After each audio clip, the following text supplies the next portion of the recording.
Hello বন্ধুরা, চলো তোমার সাথে শেয়ার করি আজকে আমি কী কী রান্না করলাম। আজকে আমি রান্না করব হচ্ছে এখানে সোয়া চিলি, ওই চিলি চিকেনের মতোই আর কি। তো প্রথমে সয়াবিনটাকে আমি সেদ্ধ করে নিয়েছিলাম, আর তারপরেতে দিয়েছিলাম হচ্ছে আদা রসুন পেঁয়াজ বাটা, দুটো ডিম আর কিছুটা ময়দা, নুন আর হলুদ গুঁড়ো লঙ্কা গুঁড়ো যেমন দেওয়া হয় পরিমাণ মতো সেরকম দিয়ে কিছুক্ষণ মেখে রেখে দিয়েছিলাম। তারপর তেল গরম হতে এক এক করে বড়াগুলো প্রত্যেকটা ভেজে নিয়েছিলাম লাল লাল করে। তারপরে এখানে গ্রেভিটার জন্য প্রথমে আদা রসুন দিয়ে একটু ফোড়ন দিয়েছিলাম, তারপরে পেঁয়াজ ক্যাপসিকাম দিয়ে ভালো করে নাড়াচাড়া করে tomato sauce soya sauce chilli sauce দিয়ে বড়াগুলোকে ভেজে নিয়েছিলাম।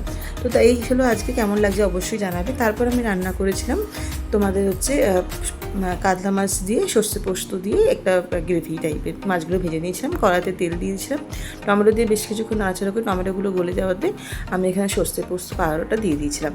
এখানে হলুদ দিয়ে দিয়েছি, একটুখানি কাশ্মীর লঙ্কা দিয়েছি, বেশ এটা রেড কালারের জন্য। তো এই হলো আজকে রান্না, কেমন লাগছে অবশ্যই জানাবে। Tata, bye bye.